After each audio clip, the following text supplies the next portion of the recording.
So for the rest of this video, we're going to talk about erythropoiesis and thrombopoiesis, and then in a separate video, we're going to look at leukopoiesis. So let's start with erythropoiesis. So we went from the hemocytoblast to the myeloid stem cell. And the question is, well, how does the myeloid stem cell now know, in quotation marks, right? Not sentient being again, but how does it know to turn into any of those cells? And that's where additional chemicals become important.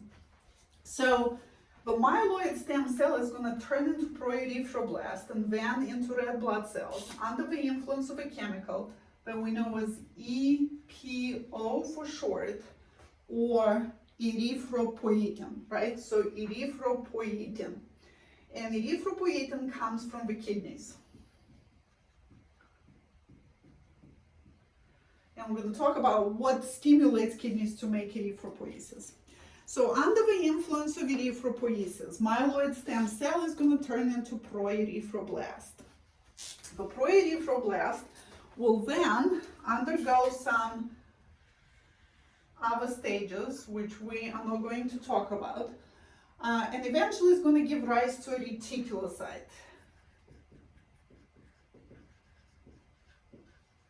You know that the reticulocyte is a young red blood cell, and we know that it enters circulation 1 to 2%, which is an indication that erythropoiesis is happening, right? We are making red blood cells.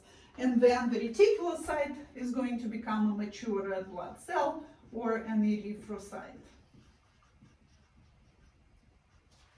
Although we're not going to look at those intermediary stages, it is important to note a couple of things that are going to happen during erythropoiesis. So first we're going to write it takes about 3 to 5 days to make a new red blood cell. Okay? Throughout erythropoiesis, so throughout this development, there are 4 important things that are going to happen to the red blood cells. Okay? Number 1, they are going to decrease in size.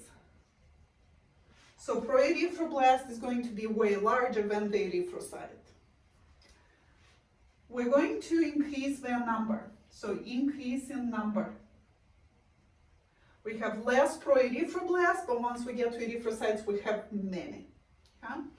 Number 3, they lose nucleus.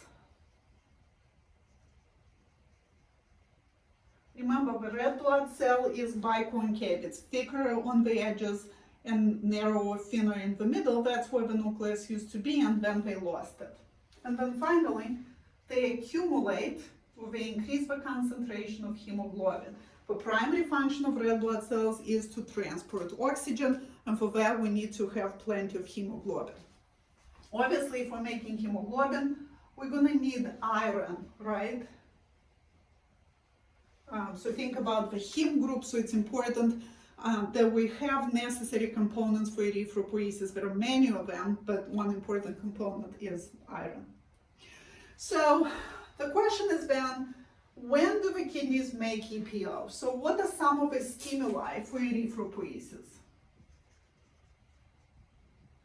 The major stimulus for erythropoiesis is a decrease in oxygen delivery to the tissues. Okay? So that's what kidneys are going to detect. They don't know that we may maybe have less erythrocytes than normal, that we have 3 million and not 4.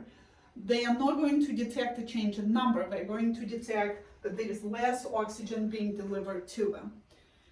So when are we going to have less oxygen delivered? Think about, we have a bleed, and we're losing blood, right? We're going into the mountains, so with an increase in altitude, the higher we go, the less oxygen concentration we have. And then finally exercise. So the more we exercise, the more oxygen our tissues are going to need. So those are some of the primary stimuli that we are going to have to increase erythropoiesis. Okay.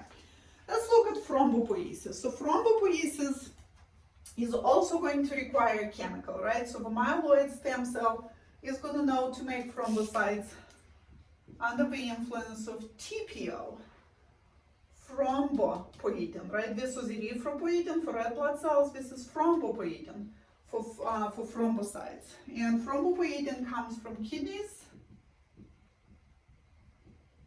and liver. So under the influence of thrombopoietin, megakaryoblast is going to become a megakaryocyte. So again, we are going to skip the pro-megakaryocyte stage, but we're going to go to the megakaryocyte. Megakaryocyte.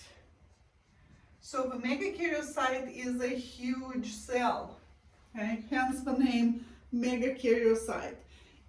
Megakaryocytes will then give off fragments,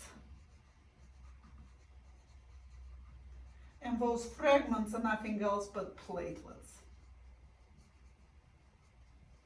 So each megakaryocyte can create 2,000 to 3,000 platelets per their lifespan, right? But platelets end up just being parts, portions, fragments of this megakaryocyte, and for that reason they're not true cells, as we discussed previously.